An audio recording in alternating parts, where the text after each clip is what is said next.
Here are three Black news stories from this week that I think you should know about. First, we go to Florida, where United States Congresswoman Sheila Sheriff-Phyllis McCormick has been indicted by a federal grand jury for allegedly taking more than $5 million in FEMA funds.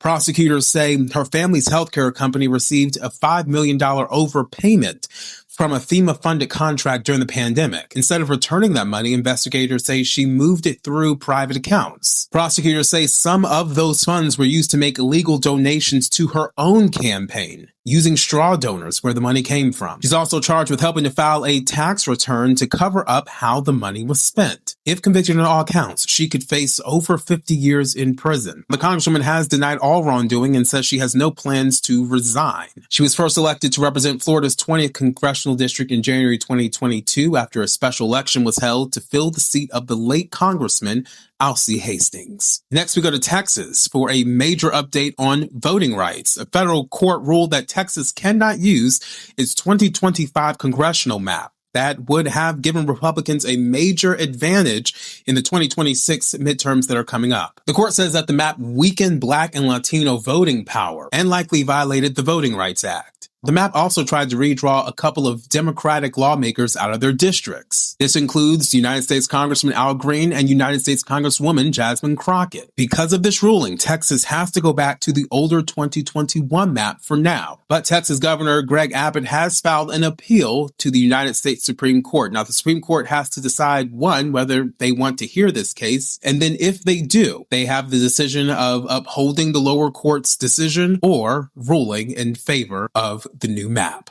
And last but not least, a huge win for HBCUs. Philanthropist Mackenzie Scott has donated more than $700 million to a number of HBCUs this year. Her most recent gift went to Bowie State University. They received a $50 million donation. Earlier this month, she gave $80 million to Howard University, and in September, $70 million to the United Negro College Fund. Those are just three donations out of the millions that she's given to a number of HBCUs. What's important to note about these donations is that these gifts are unrestricted, meaning the schools can use the money where they need it the most, something that typically does not happen for HBCUs. Well, out of these three news stories, which one do you want to take a deeper dive into on one of my next videos? Let me know in the comments, and make sure you stay connected for more Black history and more Black news.